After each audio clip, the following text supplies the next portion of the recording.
Assalamu alaikum and namaste to all of you. Shall we start with the screen sharing? So Yes, that ma'am. we don't, I'll just try to share. If it's not possible from my end, you can just help me out, ma'am. Sure, ma'am. FTP, FTP. Yeah, is it visible to all of? Now it is coming. Wait. Only thing is you have to put it into slideshow mode, ma'am. This is actually, I was not able to open it. Okay, So, okay. Can everyone see that screen? Yes, ma'am. Yes, ma'am. Ma'am, nicely it is available, no? I mean, it is visible. Yes, ma'am. Not, I can say yes. is Yes, it? ma'am. Yeah, Apita, ma'am, it's okay. Ma'am, you can do it, ma'am. Okay, fine. Thank you so much. Now, what I would like to start from here is that information and communication technology, or the abbreviated form of ICT, has become one of the building blocks of the modern society, as we all know. Now, the outbreak of coronavirus has changed the way actually we look at life and learning today, post, you can say, in India post March. So in the new learning order, we do not have the luxury of face-to-face, what you call, interaction. It is imperative that we faculty learn the art and science of designing, developing, and delivering the content so as to sustain the interest of our students in online environment. Now, since the youth constitute more than, you can say, 67% of the Indian population, it is mandatory to design a curriculum that aids skill development of youth, and along with providing quality in basic education. Now, today, the topic being online learning, and more so online content, e-content augments the learning experience by deploying various media for visualization and explanation of abstract ideas. Now, keeping in view the diverse need of the learners, now the use of e-content has become an essential component of the teaching and learning processes. So today, post-COVID or during the COVID era, e-content is becoming Apita, popular. ma'am, I'm sorry, I'm interrupting you. Actually, people are not able to see the screen in full screen. Ma'am, will it be possible for you to open it, ma'am? Sure, ma'am. You can send me your PPT. I've already mailed you, ma'am. I've already mailed you. Just have a look at it. Okay. Because here it was not opening, so it was little difficult for me. I'll do that, ma'am. I'll do that. I got it. Just try it out. Yeah, I got it. I'll do that. Still.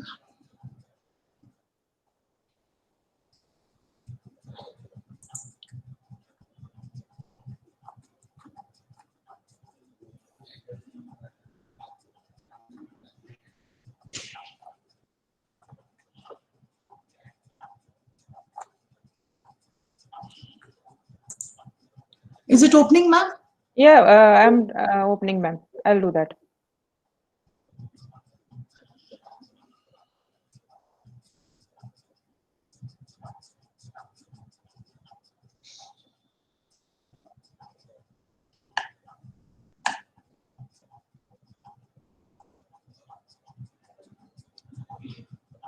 Everyone is able to see. Thank you so much. Thank you so much. Thank you so much. I hope. Okay. So this is my first. This has been my first slide. Thank you, all of you. Sorry for the inconvenience. Now, what has happened now? E-content is becoming popular because it allows, if you see, flexibility in terms of time, in terms of place, and in terms of pace of learning also. That means both space and pace of learning is also taken into consideration in case of online delivery. A resource which is a resource-rich environment is necessary for teaching and learning to be effective. Now, what is happening here? E-content is often made up of separate small units, or you can say it's a combination of different text. You can find it on the slide, a video, or you can see images and sound. They are made up of small components, and these are the building blocks which are often used to make our learning very composite, as a composite learning objectives that can be exhibited in various presentation formats, whichever that we would like to use. And that has been very clearly depicted, like whether we would, for our course, for our module that we are teaching, do we require a visual? And in case of visual, do we require an image or do we require an infographic that will catch the attention of the students, of the learners? So we have to use it. If it is a text, suppose it is more of a technical, or then a text may be very, very important for us. So whichever, whether it is games, sometimes learners learn very quickly and they get involved if we are using games. Okay, sometimes it can be interactive videos also, it can be ebooks. So these are the different forms of learning that which forms the basis of the e-content. Now, coming on to the next slide, ma'am, the next slide, please. Coming on to the next slide, you will see here, the choice is very clear for us as instructors or as faculty members. The choice is clear. Either we want them means the learners to be passive observer or active participant. A question was asked by one of the participants to Dr. Mamoon that how do we grab the attention or keep the attention of the learners, of the students, if I'm not wrong. We actually, in case of online content or online delivery of content, we deal with 3 I's: informative, interesting, and involvement. If our delivery, if our content is very informative, then the learners will find it very interesting. They will get involved, and automatically there will be maximum involvement in case of participation, whether they would like to attend and participate in our lecture or not, in our delivery or not. Now, what do we understand over here? E-content design, development depends upon the nature of the content, nature of the module, nature of the course that we are, whether it's a technical course or whether it's a theoretical course, whether it's a research-based course, it depends upon that. And its target learners. What type of learning? Do they have the prerequisite of the existing course, or they are simply novice in that area? So it depends, the content of it should depend upon the type of the course and the type of the learners that we are going to deal with. It will also depend on the quality and the complexity of the learning to be achieved. How difficult is the subject? How tough is the subject? Because since face-to-face interaction is missing, so we have to get into the shoes of the learners in order to understand their sequential thought process. Instructional design is the practice of creating instructional experiences, and that can make what you call the acquisition of knowledge. For the acquisition of knowledge, for whom they will acquire the knowledge, the learners will acquire the knowledge and the skills more efficiently, effectively, and it will be more appealing, and they will be henceforth motivated. More than motivation, they will be inspired to attend the series of lecture of the course. So this process, if you see the diagram, if you see, the process broadly consists of determining the current status of the learner's understanding, defining the end goal of the instructional material, and creating some intervention to assist the transaction. Now, what we have to see, where were they at the beginning of the course or when they started the course, and we would certainly like to measure them where they have reached after a certain period of time. So having said this, there are 5 phases in the e-content process, and they are known as, that acronym is ADDIE, ADDIE. The A stands for analysis, D design, D for development, I for implementation, and E for evaluation. Now, we will be talking about the 3 Ds.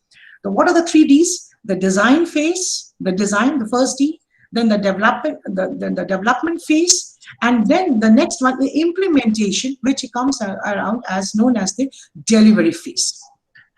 Ma'am, the next slide, please. Yeah, thank you. Now, each of those domains, each of those phases has been here very clearly subdivided into further. They have been further divided into analysis, design, development, implementation, and evaluation. We will be going deep into each one of this in order to design our module, in order to develop the curriculum, and also in order to understand the delivery of the system. Now, what are the various phases? Like the analysis, before we start doing analysis, before we start doing a program or anything, we do a gap analysis. So here, in terms of developing e-learning content, we will be doing, what is the need? What is the very purpose? So we do a need analysis. Then we have the target audience analysis. What type of audience are we referring to? Are we addressing to? The task and the topic analysis. We will be going into, because I cannot suddenly jump into design. So before that, I'll take few minutes of yours to understand, to discuss with you what do we understand by analysis. Then we have the design, where we have again 5 subpoints as learning objective, sequencing, instructional strategy, and delivery strategy and evaluation strategy. Basically, if you see, everything has to be done at the design stage so that there are no blunders committed at the end of the, or when we have reached the delivery stage. It is better. So that's precisely the reason whenever we are even developing new products also, we try to correct or rectify, or we go to a lot of what you call hit and trial method at the design stage, then at the later stage where a lot of time and cost is also becomes a constraint for us, and we run into huge expenditure. Then comes the development stage, where we do 3 things: content development, storyboard development, and the courseware development. As affiliated colleges or as standalone, actually, because Crescent is also a standalone university, a private university, so you might be actually involving it into all these 3 types of development. But basically, faculty members who are coming from affiliated colleges or who are associated with affiliated colleges, they are not involved into what is known as courseware development. We are only doing what you call as content development and storyboard development, so that we make our module more and more interesting, interactive, and more involved. We evolve it so much that the students are involved in our teaching. Then comes the implementation, which is otherwise known as the 3rd phase, that is the delivery phase, which is known as the installation and the distribution, and managing learners' activities. And the last stage is known as the evaluation, where we do what are the reactions, the actions and the reactions, what are the learning outcomes, behavior, and results. These 5 steps or the 5 phases is somehow or the other is also related to Bloom's taxonomy, all the levels. That also we can also relate to it. But that is more useful when we are taking into consideration the pedagogies into discussion. Now, the various phases of this e-content, if you see development process, are as follows: analysis, design, development, delivery, and evaluation, or implementation and evaluation. Now, the specific activities of this each phase are clearly defined. The sub-points are very, very clearly defined. These are the broad areas, the scope which has been defined for us in order to understand. It also provides the parameters for assessing the quality of the e-content, so that during the process of development as well as curation by various stakeholders, we actually try to make it more appropriate depending upon our learners' requirement. That is the process of curation, and we involve in that the industry experts, We involve the academicians from different elite institutions. Then we also include the alumni into it. So that is what we basically do it. And the curation by stakeholders like the organization itself, the administrators also, the teachers, the students, the alumni, the corporates, all of them are also involved. Now, ma'am, the next slide, please. Thank you. Now, as we were discussing that before we go into the design phase, let us first discuss about what do we understand by this analysis. What is the analysis that we are trying to say?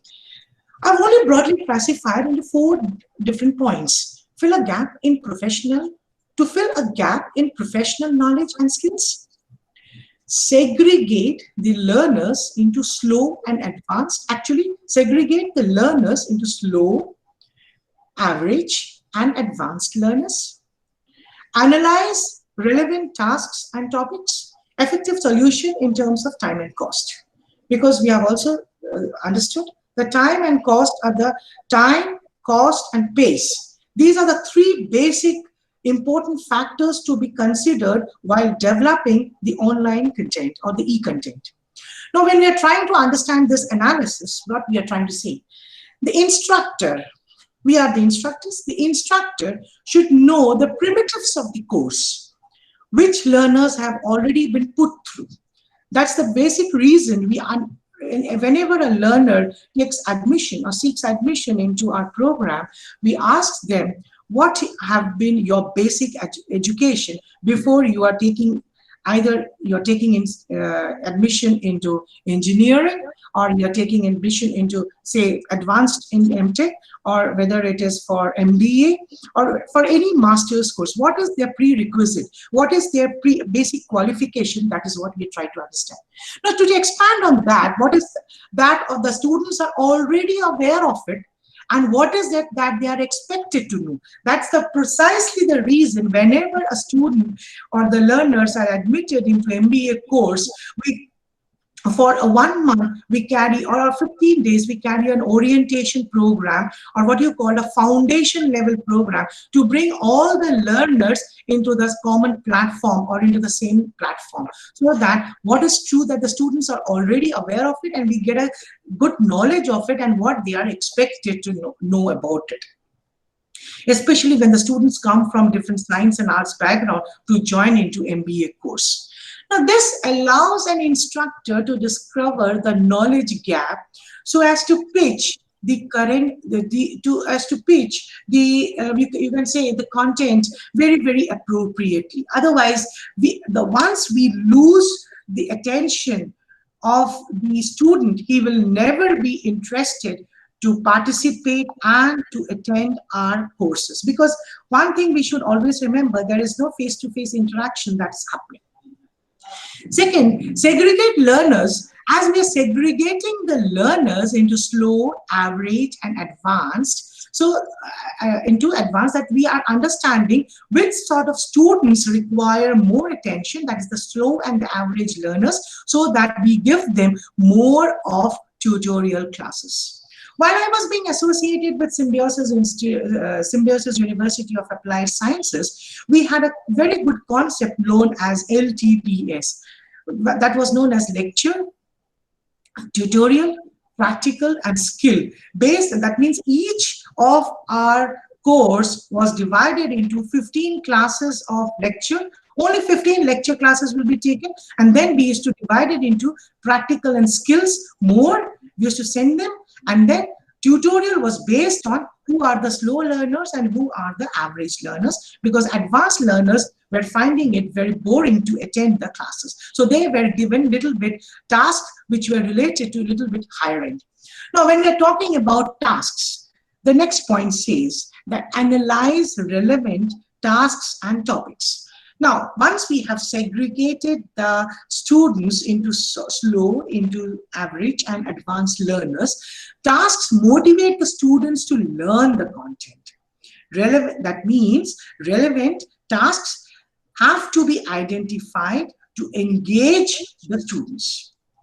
Relevant tasks needs to be given to the students to be engaged so that they participate. For example, suppose you are a professor, you are an instructor in the School of Pharmacy. Now, how do you teach how a pharmacist keeps the stock of its goods in its retail outlet? So a professor of pharmacy, what they can do, may come up with a task by asking the students to identify the different methods of medical supplies while physically visiting. Do they follow alphabetical order? Do they keep the stocks based on the molecular combination? Do they keep the stocks based on the company? Or do they keep the stocks based on various combinations? So that depends upon, so this sort of tasks can be given depending upon basic level as the progression of the module advances from the week 1 to the week 15th, or if it's a trimester, in the 3 months tenure. Now the next, we are talking about tasks. The second one is, it relates to topic. Now the topic analysis, it facilitates the identification and classification of the course content in easy and understandable way. See, our intention is not to confuse the learner. As it is, he is little bit in a confused state because he's not in a very interactive stage, so he cannot do interactive state. We will be discussing about in the later part of the discussion. So what we are trying to say here, what we try to do, we are trying to do a mind mapping over here when we are trying to teach the students, when we are trying to involve this topic factor, when we are trying to understand, make it in a very understandable way. There's a very good example that I have kept in the next slide. But before that, I was just like to say is that effective solution in terms of time and cost. That means our pace, we should know our pace, our time of delivery, our cost. The cost here means the technological cost, and the organization incurs different types of the budgetary constraints that a organization or an institution undergoes in developing the e-content. Ma'am, the next slide, please. In order to understand the topic, the task we have understood, that can be a physical activity or a visit to any, that can be planned by a professor or a faculty in charge for a particular course. Now here what we are trying to say over here is that, in this slide, is that we want to make somebody understand the game of tennis. And how do we say that? We say, in order to understand the game of tennis with the help of mind mapping, we say that there are 5 things that you need to remember. First, what are the principles? What are the shots that are being played in the game of tennis? What is the scoring pattern that is being followed in the game of tennis? Which type of surfaces this game is being played? This game is generally played. And what are the major tournaments which are there? There are 2 types. One is the ATP and the Grand Slams, which are being used. Which type of surfaces? So once you explain the learner in this, what you call stage and in the phase manner, he actually designs or builds a map, and it becomes very easy for the learner to understand what exactly my faculty or my instructor is trying to deliver. Like, for example, surfaces. When we say, what was this game? Was it a tournament, or was this Grand Slam played on the clay surface or hard surface, or on a grass surface? What sorts of shots are being played in the, whether it was a backhand, whether it was a forehand, whether it was a drop shot? What is it? Was it a lobby shot? What is it? That is what we are trying to. What are the principles that means the position plays a very, very important role in case of in case of positioning of the opponent, where is he placed, and based on that the serve will be made. So this is how actually you can try to develop your content. You have to understand the analysis, what type, you have to understand that gap, what is the need of the learner, because as it is, you have already divided the learners into slow and advanced. If it is required, then you can also follow the average also.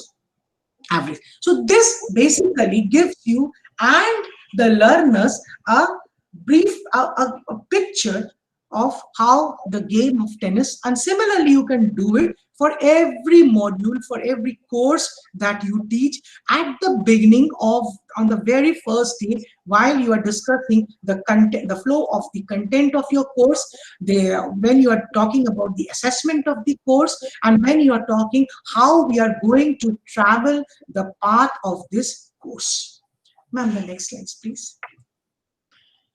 Now, before again we enter the design phase, we have to remember that there are 6 design principles basically which are involved for e-learning. The 6 design principles are mentioned over here. The first principle goes by multimedia principle, the congruity principle, the modality principle, the redundancy principle, the coherence principle, and the personalization principle. Now, let's go one by one. When we are talking about multimedia principle, we actually, as instructor, we do all of these. But since the platform has changed, since the medium has changed, so we are finding it little difficult, or little, we are finding it that we are novice in this arena. But it's not like that. We actually do it while you have been taking lectures for for last 10 to 15 or 20, 25 years. It's that we are just sequentially now ordering it, and it has become the next normal for us to follow. Now, when we're talking about this multimedia principle, what we are trying to say is here that a combination of relevant video, audio, visual, that is video, audio, and textual content works well.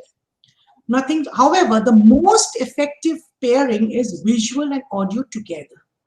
We blend them in such a way that we bear in mind that the people can generally only pay attention to one video and one audio element at a given time.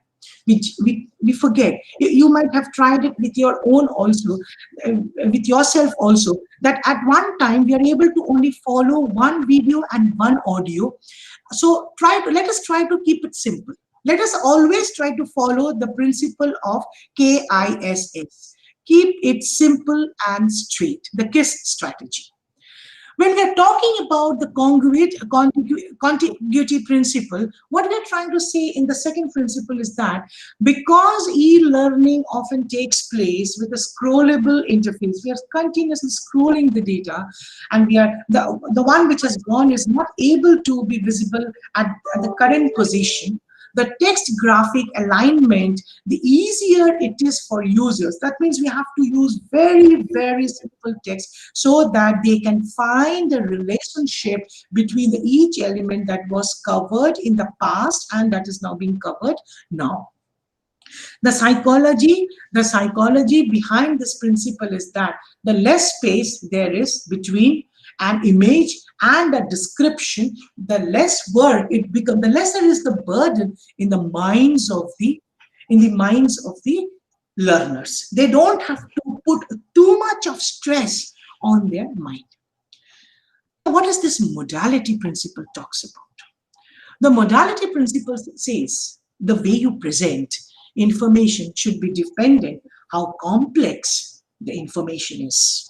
That means our basic intention is to make the things simple, to make the things understandable in a straightforward manner to our learners. So what we do it over here, a simple and clear flow chart. That's why if you see, as soon when the software industry, or you can see all the branches of engineering, they do follow a flow chart. Even the field of medicine also follows what you call a flow chart, because a flow chart for non-medical professional is easy to understand, and otherwise for complicated medical diagnosis. As a patient, when you visit a doctor, even the doctor also, the healthcare professional also tries to make you understand the disease with the help of a flow chart, and how the process of curing will take place, so that it becomes imprinted in our mind. That is what is known as, we understand by the modality principle. Now, what is redundancy principle? As the name as the term itself suggests, that as with modality principle, the way you present information also directly impacts the learning. here, the element, suppose you think it is not important and you have not included it, that means you have missed out something. That is also very, very important for you, what to include and what not to include. Sometimes we fail to include the important things, and as a result, what happens, it becomes very difficult for the learner to understand, and he does not get the flow of the thoughts. We think that as we don't put ourselves into the shoes of the learner, and we think it is irrelevant and we take it out. We don't include it, but there is actually, we have created the gap for the, that means as we think that there are some important information is important, there is few information which you might think as a faculty or an instructor that it is not important, but it is important from the learner's point of view. So you need to very critically analyze what has to be included and what has to be deleted, or what cannot be, what should not be included. The coherence principle. What does the coherence principle talks about in this? As a designer, you're basically a designer now. As a designer of this module, what will happen? You should use the same formatting throughout your interface, and bear in mind that when learning is the objective, less is more. That means we have to keep it more apt, more crisp, so that, and we should use the same font size. We should use the same what you call the text, the font size, the text also, the font also, so that he reads it and he does not get confused in between while he is going through the text. The last one is known as what is known as personalization principle. Now, when we are talking about personalization principle, what we mean to say here, we should try to give, even though it may be it is not a face-to-face interface, but we should try to be personalized. It should be conversational, and it should be informal, so that, because in a classroom environment, you might have seen that we actually are very informal, we are very approachable by the students, and as well as our discussions are very, we keep on conversing with our students. So they are actually somehow or the other, they're not distracted, and they are involved in the lecture. That it's a dialogue that basically takes place. It's not a monologue. But in order to, that is, in case of online, the chances of going into the monologue mode is so much that in order to avoid that, we should keep in mind that we should be personalized. We should keep on speaking with them, conversational, and we should be informational. How does it differ? We will be talking about all these things in this one. Ma'am, can you just, yes, this is the first stage, that is the design phase. This is the first B, that from that ADDIE, analysis, design, development, implementation, which is otherwise known as the delivery, and the evaluation. This is the first stage that known as the design phase of online content. Here, if you see, it comprises of 5 important subpoints: the learning objectives, the sequencing, the instructional strategy, the delivery strategy, the evaluation strategy. Now, the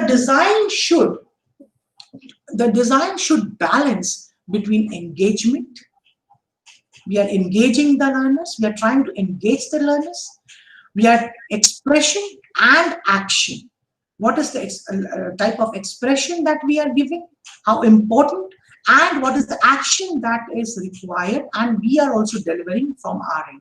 A design document, that's why, should be prepared at this stage, because whatever iterations has to undergo in order to develop a content should happen at this stage, including the outputs of all the parameters. See, the one thing, whatever content we are developing, whether it is for offline teaching or online teaching, it should be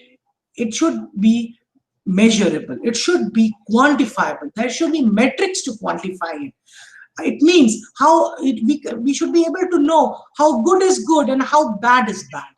That we should be able to quantify it, because at the end of the day, you know, when you are filling up any UGC document or documents which has been produced by which needs submission at MHRD, they needs in terms of, they mean to us in terms of numbers. They don't ask for us to give us explanation. They mean to us in terms of numbers. Now, so to broadly classify, these are the 5 areas. Now let us go one by one to each one of them. Now when we are talking about, ma'am, the next slide consists of the learning objectives. See, if you see, each one of us, since Crescent is also a private university, each one of us actually, we write down the learning objectives, and vis-a-vis, we measure it with the different levels of the Bloom's taxonomy also. Okay, when we are designing the learning objectives, suppose what we are saying, that to relate each concept, learn to class outside, to explain the fundamental concepts, okay, to connect the different concepts and learn through lectured projects. So what we have to see, which objective, which level of objectives matches with which level of the Bloom's taxonomy. That is what we are trying to vis-a-vis, we have to measure while we are writing it, learning objectives and the Bloom's taxonomy. And if you remember, just for our reference, the same thing, this learning objective will also be taken into consideration when we are preparing the question papers, and we are doing that which question relates to which level of the Bloom's taxonomy and which program outcome, which course outcome, and which learning objectives it has achieved. So the learning objectives, while we are jotting down, while we are designing the course, should be in line with the Bloom's taxonomy. The learning objectives describe what the learner will be able to do at the end of using the e-content, and specifications of objectives. We have to see this is the first step of the design stage. This is the first and the foremost stage of the design stage. Ma'am, the next slide, please. Now, when we are talking, this is an example that has been given to us here.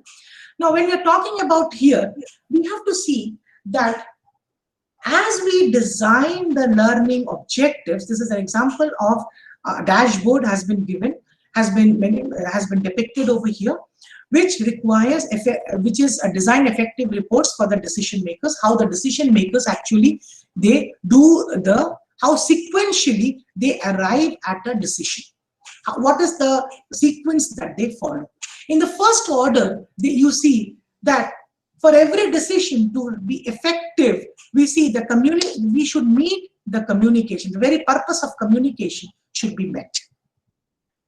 We should identify the user's information requirements, from what is the requirements, what sort of information the user requires in order to take a particular decision.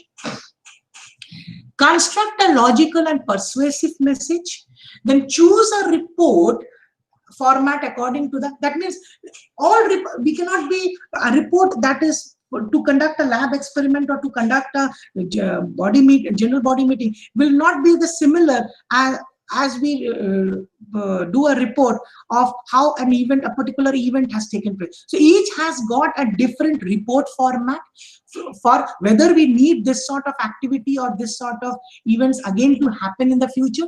Write the report clearly and concisely. That means what we are trying to say, that there should be a sequential flow of thought that needs to be followed when we are at the design phase, and whether the particular program is feasible or not, whether the time invested, the faculty resource investment, whether it will give us the return on investment on us. And we have to also measure that whether the concept of brevity, the concept of crispness that has been mentioned or not. We should not be using big jargons to make it more and more complex, and it becomes very difficult for the reader to understand the decision that we are going to take.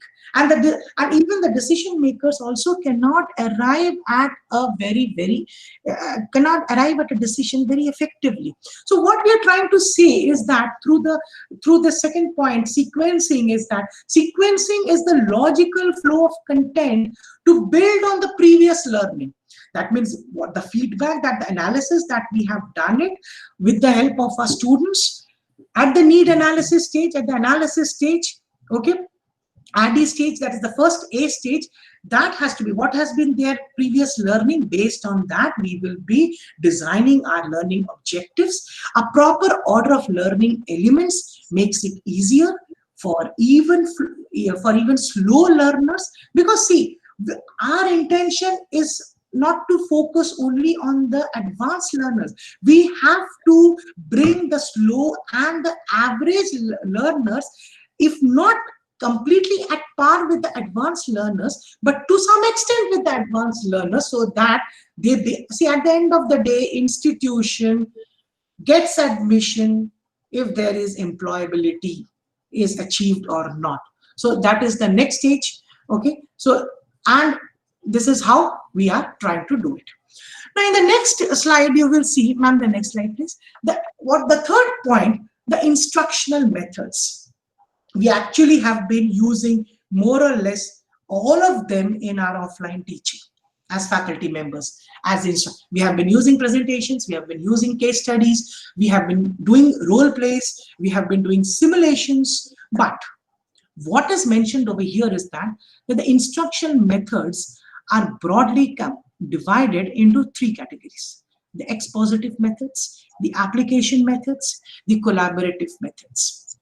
Now, what that means, and another thing, these are the three different methods, but there are three factors which this instructional methods, it depends upon three important factors before we go into these three types of methods. What are the three factors? The learners, the first and the foremost are the learners. The second one is known as the technological and the organizational constraints. Whenever we are talking about technological and organizational constraints, it means we are talking about the budgetary constraints. And the third one, we are talking about time. Based on these three factors, we will adopt which method to choose, whether it is more of expositive, it is application, it is collaborative, and also it depends upon which type of course we are going to deliver on the learners, on the technology, and which type of course. If it is a technological, more of a technical course, you will be depending more on demonstration practice methods. You will be more depending upon simulations. If it's management courses, you will be more depending upon the role plays, the simulations, the case studies. If you're more into making them HR executives, you will be more depending upon making them learn about the presentation skills, how peer tutoring can take place, how collaborative work can take place. So it also depends upon which type of module, which type of learners, which type of technology, what is the organizational, what you call, how rich, how cash rich it is, and do we have enough time to develop such effective content with us, with the available resources.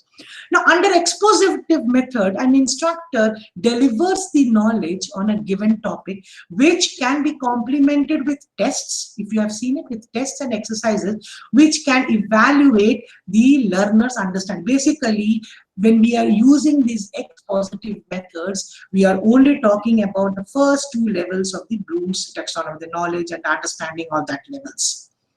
We are in the expositive methods, if you have seen, we try to give examples or solve the problems by the illustrative examples, solve problems or the illustrative examples. Now, considering the fact that some learners only learn by doing, they don't like to listen at all. You cannot just grab the attention of some learners. Then what do? But we need to make them learn. We need to make them sit in the class. We need to, if not sit in the class, we need to make them listen. Then what do we do in that case? Then the application method has to be followed.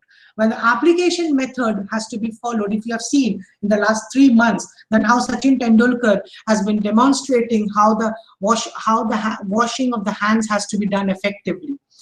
That is basically his giving us demonstration and the practice method.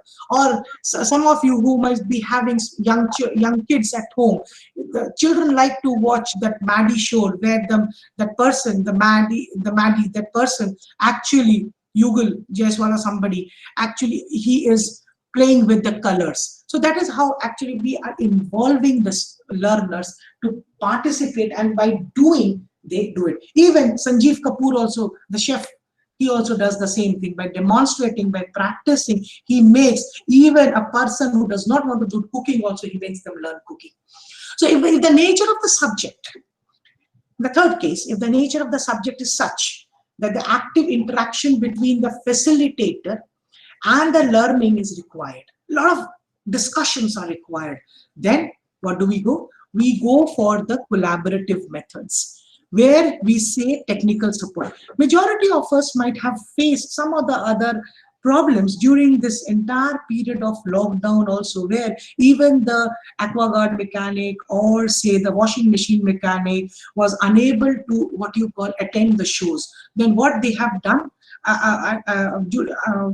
they have attend the calls. So what they have done, when you have called them, they have told us, sir, video call, you please do video call so that I'll be able to guide you how to rectify your problem, because we are unable to attend your problems.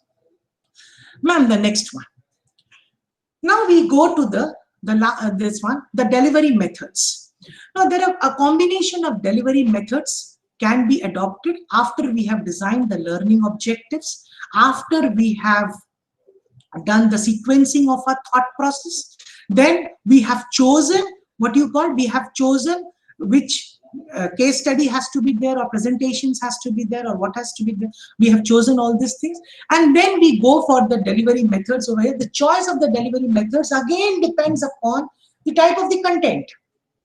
Theoretical concepts are very much necessary. The level of understanding of the learner, technological support that is required by us, and what you call the support available, and the constraints, because the institution also has a lot of constraints within its infrastructure to accept and to adopt a particular delivery method.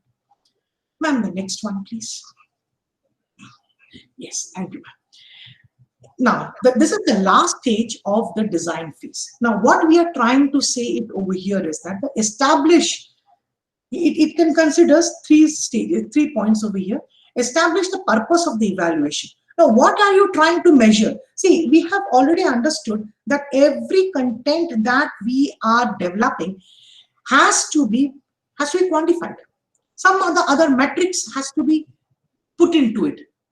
Okay. So, what is that we are trying to measure, and how effective it is? Did the learner learn or not? Define the learner's progress or provide certification.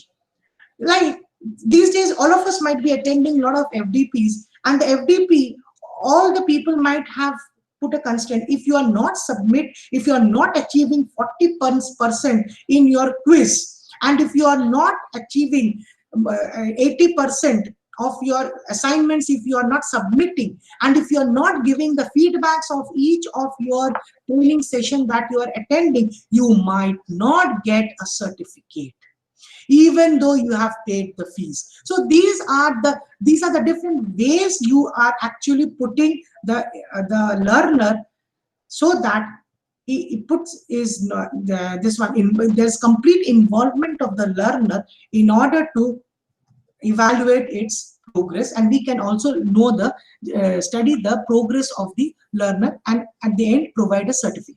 Conduct a dip test before the start of the course to find out the knowledge level. That means before we actually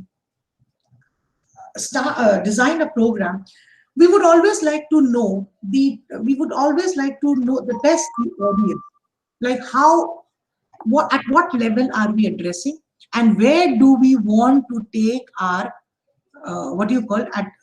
our audience at the end of the course. So this is otherwise known as the dip test that we would like to follow. Conduct a dip test before the start of the course, and during the course also we keep conducting such tests, whether to study the learning curve of the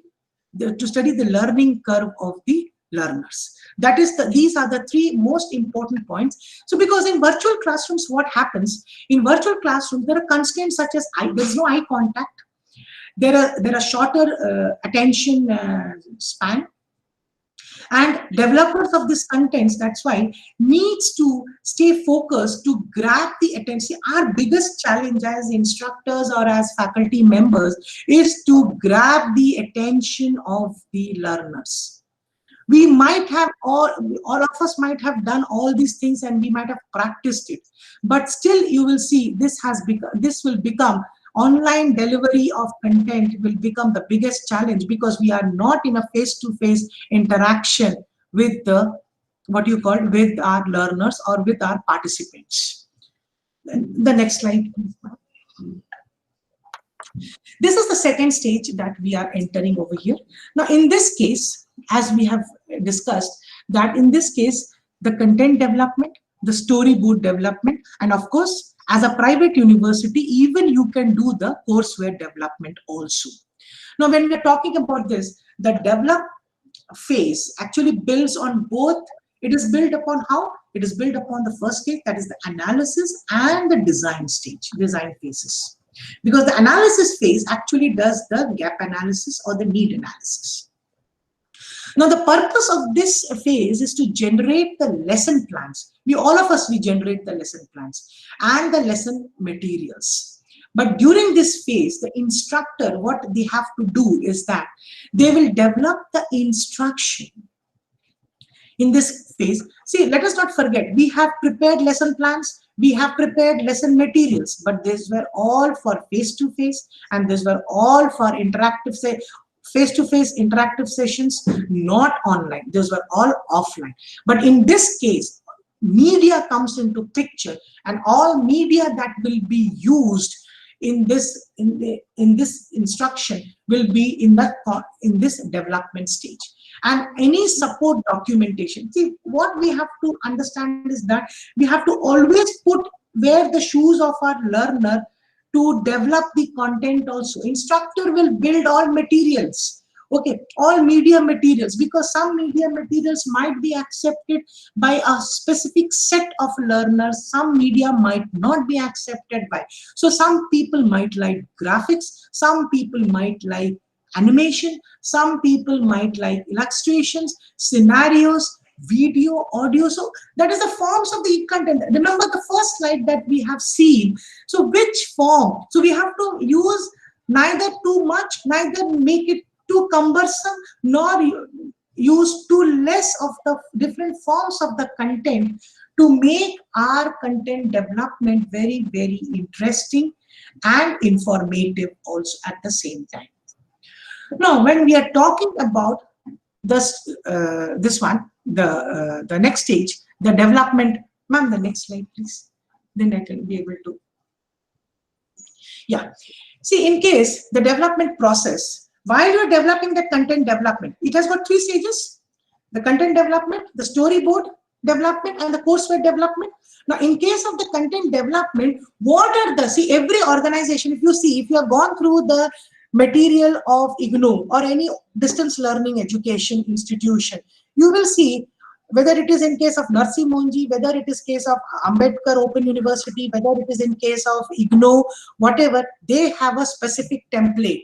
They have icons. They have got special graphics. All the graphics that they use, okay, they are all same, because they follow this. They follow a particular template. They follow a typical icon, they follow a typical font, they follow a typical font size, or say a background, that is only to differentiate one from the other. If you give 5 study material of IGNOU, Lovely Professional University, Narsi Monji, Ambedkar Open University, or so forth and so on, You can differentiate it because the moment you see their template, their icons, their graphics and everything. Now, ma'am, the next one, please. Now, in case, so what we are trying to say over, in case, ma'am, the previous one, I missed one point over there. In the case of this one, you see over here that the e-content development is the heart of teaching learning process.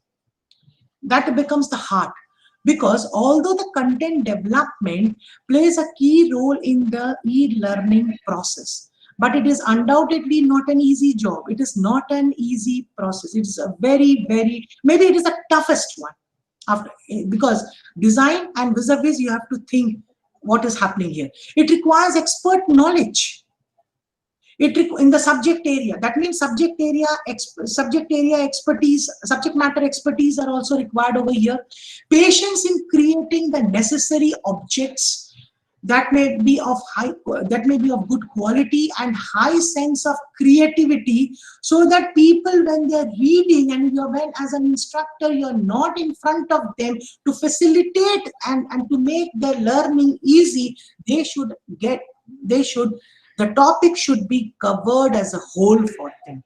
From this, we can predict that e-content production enriches. This e-content production is the toughest, and it enriches the e-learning, because this e-learning happens to be the most dynamic way. It is the most dynamic stage. It is said that people are visual minded. Everything, if you create it in a visual, they will start visualizing. We human beings, we actually visualize a lot. They retain 20% of what they hear, but they keep 50% of what they see. Hear and see both at the same time. In the first or the two slides, if we can recall, that every human being can hear and see one video and one audio at one time. We cannot watch multiple audios and multiple videos at the same time.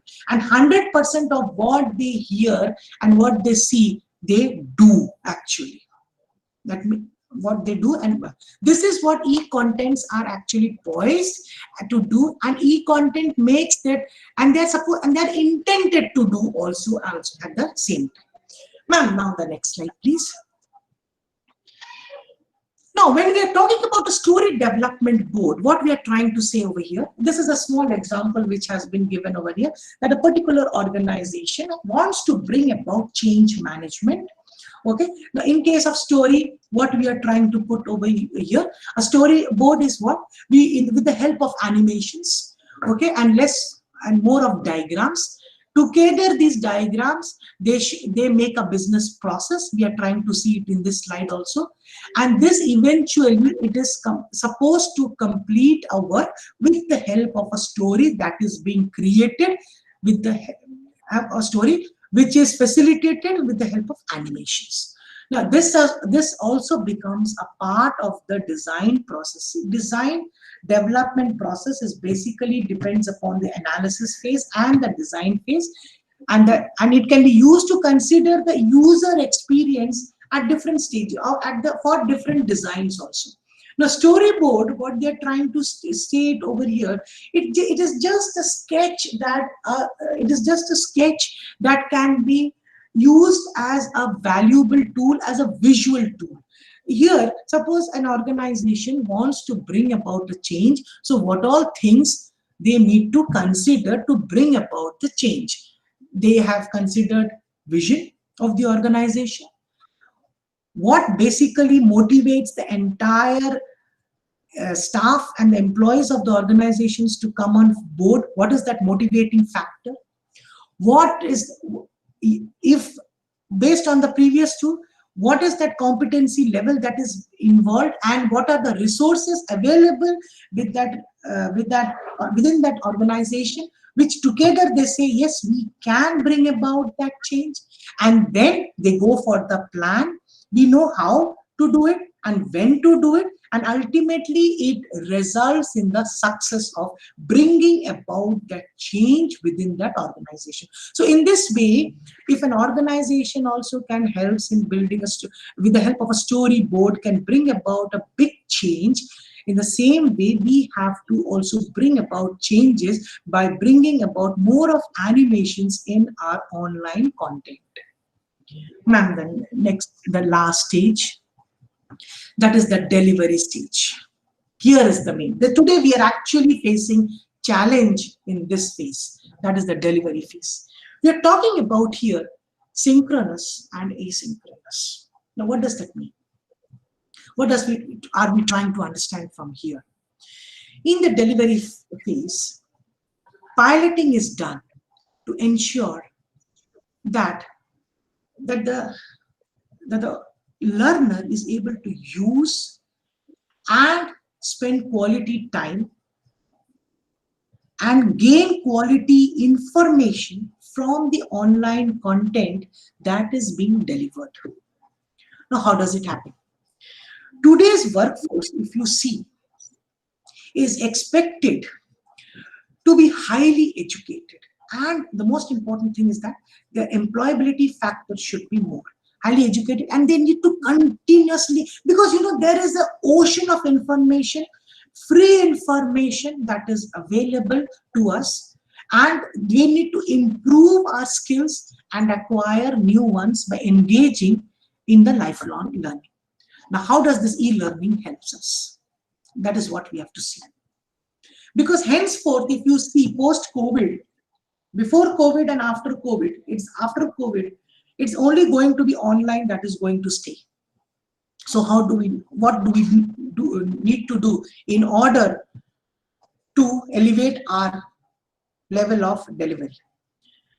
Now, for e-learning initiatives to succeed, the organizations and educational institutions must understand the benefits and the limitations of different e-learning techniques and methods.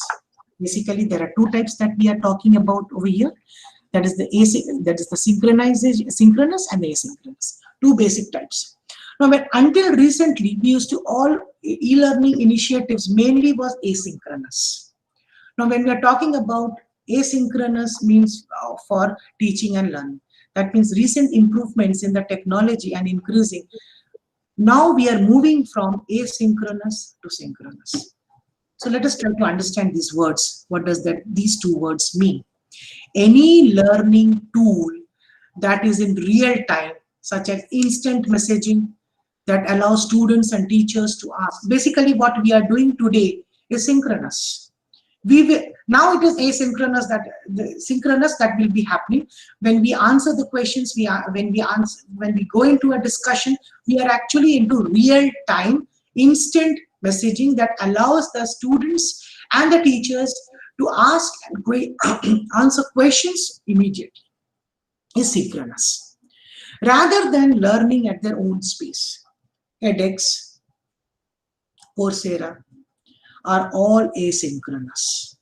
Students who participate in synchronous learning courses are able to interact with other students and other teachers during that lesson, which does not happen in case of asynchronous. Because students, they learn at their own pace. The main benefit in case of synchronous learning is that it enables the students to avoid learning in isolation. There is discussion which is happening in case of synchronous, which is missing in case of asynchronous. Since they are in communication, since they are also with others in the process of the learning, so their learning is more than asynchronous. However, synchronous learning is not as flexible. If you see synchronous, all may not have the same, all may not be able to attend the delivery of the lecture at the same time. It is challenging for us, but they can definitely, what you call, set aside a specific time slot in order to attend the live sessions, live teaching sessions, and online course in the real time, so that they may not be idle for those who are already for the busy ones, busy schedules. That is what we are trying to see. But then what is asynchronous learning that we are talking about, or we are trying to understand? Asynchronous learning On the other hand, what we are trying to say is that is carried out at when that student or the teacher is offline. The recording has happened. It has been delivered. They will be sending me their questions with the help of blogs, with the help of what you call mails, emails. That is what is known as asynchronous coursework, communications delivered through either through web or through mail or through messages posted on community forums or community groups can be considered as asynchronous learning. They're examples of, these are all the different types of examples of what you call as asynchronous learning. But a student is able to follow the curriculum at their own pace in case of asynchronous, because without having to worry about the scheduling of that. This is one of the advantage. But what is happening over here? What is the most important thing that is missing from here? That is peer group learning is not happening in case of asynchronous, which is very much present in case of synchronous learning. So we have to do so that we actually follow synchronous learning. So this may be perfect option for users who are working. Which one? Asynchronous. But students who are actually who were used to participate in what you call classroom education, we should try to develop content and deliver lecture with the help of synchronous delivery mode, so that we can find they do not receive significant benefit in case of asynchronous learning. Asynchronous learning can also lead to isolation, because you are doing it at your own pace, and there is no interaction which is happening. If you see the next slide, you will come to know, ma'am, the next slide, please. If you see the next slide, you will come to know exactly what is the difference, and then you will say that which is better. Ideally, if you just quickly run through the slides, run through the points at your own, this one, while I'm telling you in background, that ideally, if you see effective e-learning, actually, the courses should include both asynchronous, it should be a blend of asynchronous and synchronous. This allows the students and the teachers to benefit from the different delivery formats, because we are following different, regardless of their schedules or preferred. That means they can either use emails, they can either use blogs, they can use recorded meetings, they can also attend live sessions, whatever they have used, whatever they are comfortable with. This approach, which one? A blend of asynchronous and synchronous approach, provides the students to access to immediate help if needed, while still giving them the ability to learn at their own pace.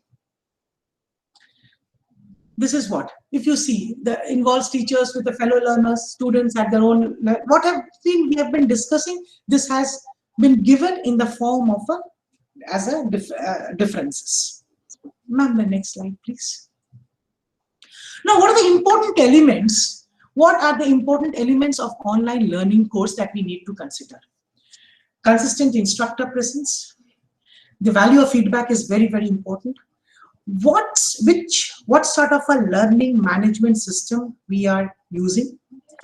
Content that is up to par. It should be. It should not be underdeveloped or underdesigned or overdesigned.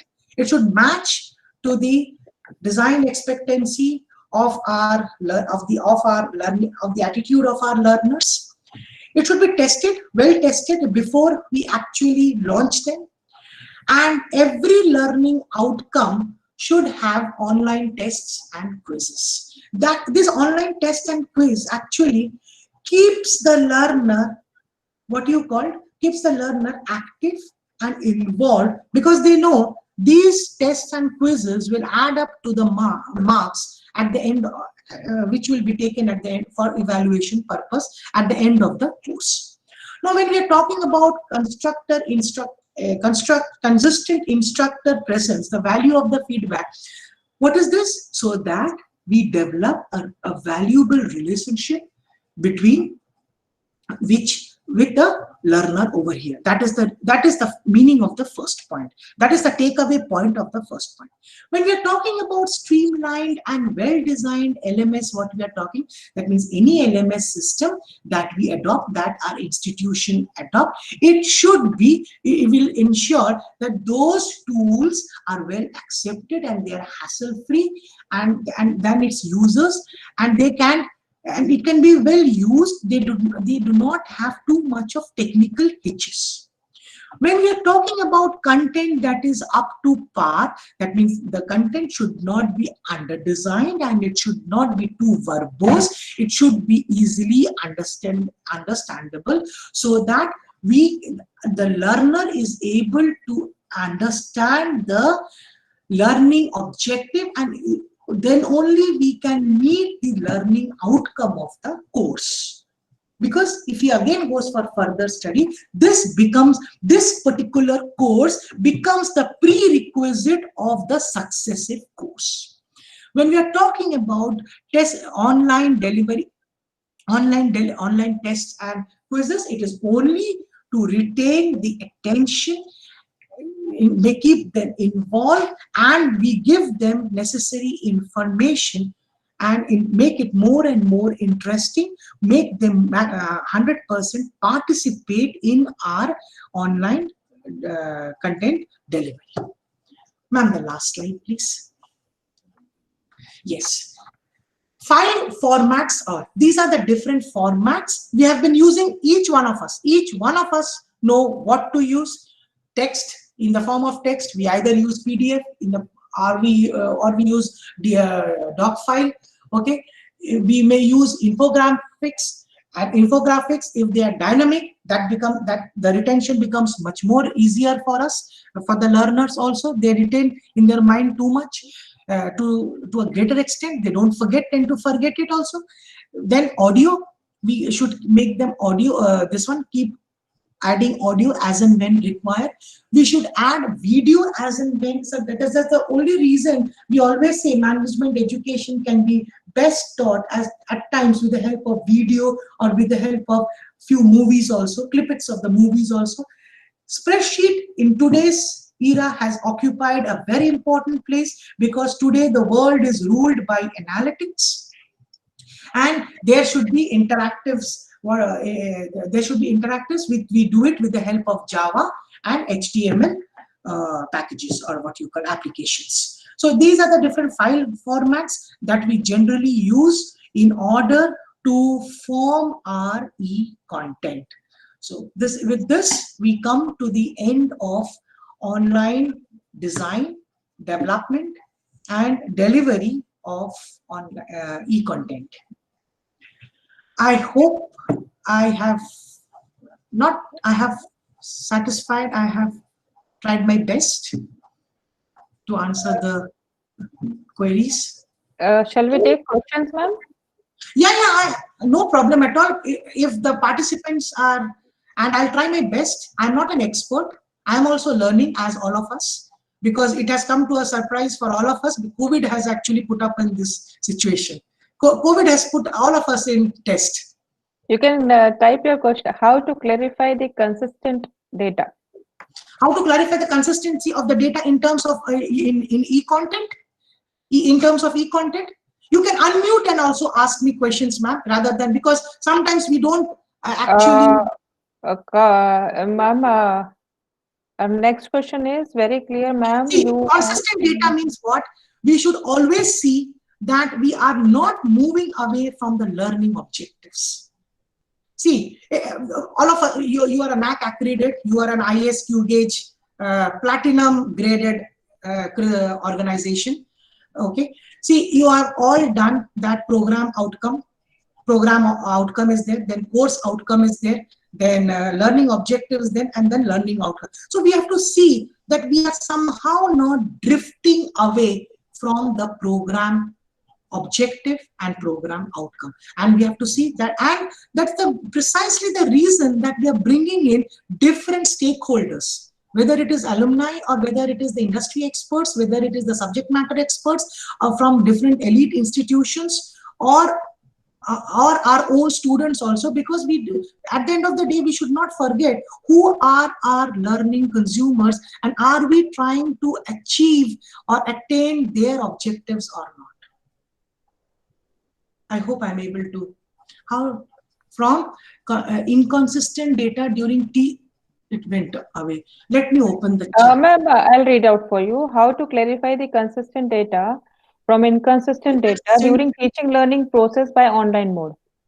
See, madam, the moment, Mohammed Bhai, yeah, Mohammed Bhai, it will happen, the moment you will see that they are not submitting their assignments, they're not participating in quizzes, okay, you will come to know that there is some sort of disconnect which is happening between you and your learners. So you have to come back to your this one. Again, what is he asking? How to identify? That was Mohammed Bas. This is Mohammed Taha. How to Sorry. identify and categorize different type of e-learners based on multimedia principle. Types of e-learners based on multimedia principles. How to identify and categorize different types of e-learners based on multimedia. Okay, sir, at the end of the, before the beginning of the class, you can definitely, actually, ma'am, I didn't share one format. I had a format. I'll just pass it on to you.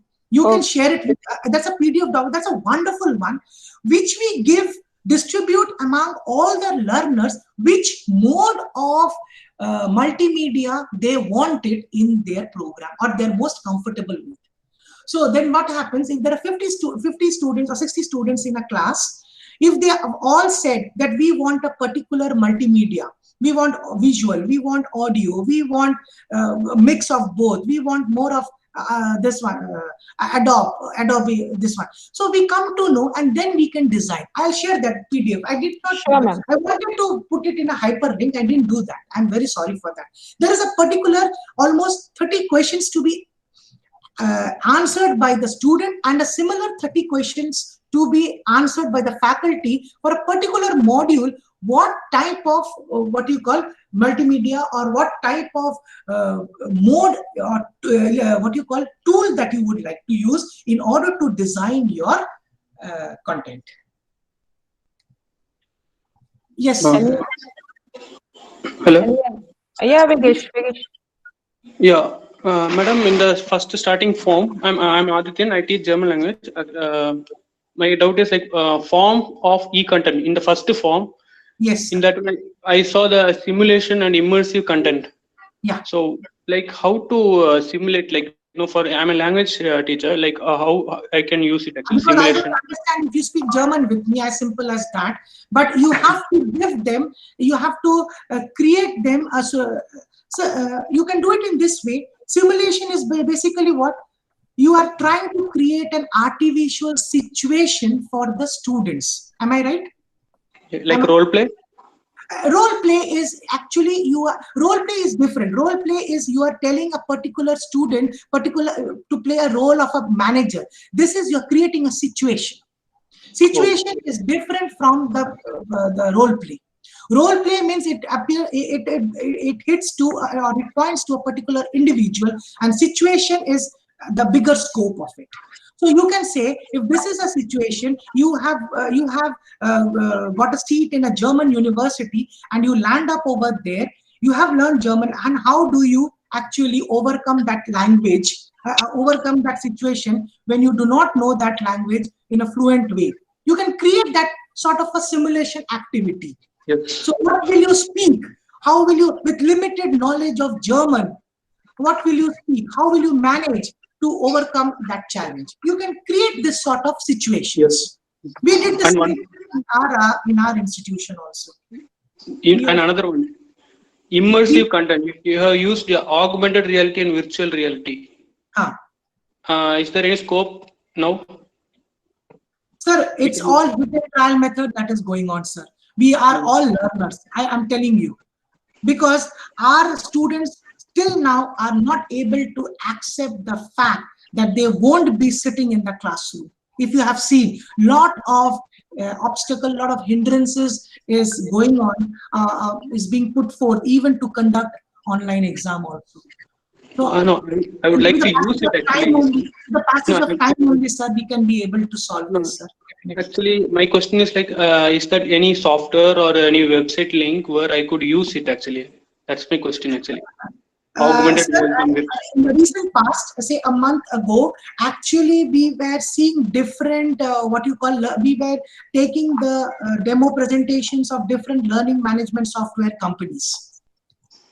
Okay, so if you can also approach these companies, they do have, but again it depends upon the requirement of your institution.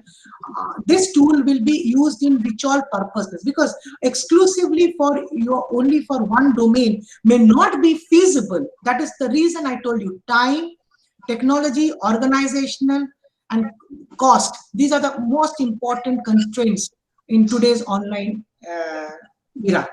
Can you give us any website link or that is related to augmented reality so that anything related to teaching? So that There are different, I can just give you this one. Diversified is one company. They also use it.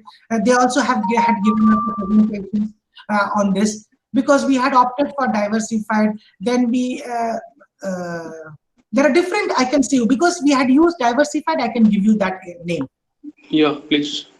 Okay, Diversified is not a name of, it's a name of an institution. It's not a company, it's not the term that I'm talking about. Okay. It's not Diversified. You can even ask them also. Ma'am, you just remind me, I will even forward this one also. Sure, then. Because there are the pros and cons, cost-wise also, because we had done a 1 month activity on this. Cost effectiveness of different learning management softwares also. That also I can share with you. Any other question? Hello. HOD. Hello, madam. Yes, sir, Ajay, sir. Yeah. Am I audible? No, actually, there is lot of disturbance.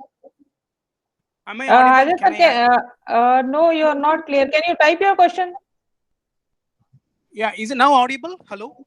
It's very low, sir. Sir, you can type your question, sir. Okay. Sure.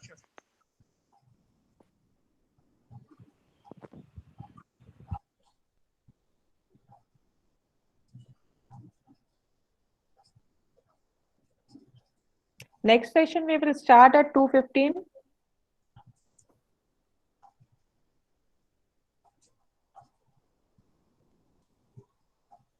No, ma'am.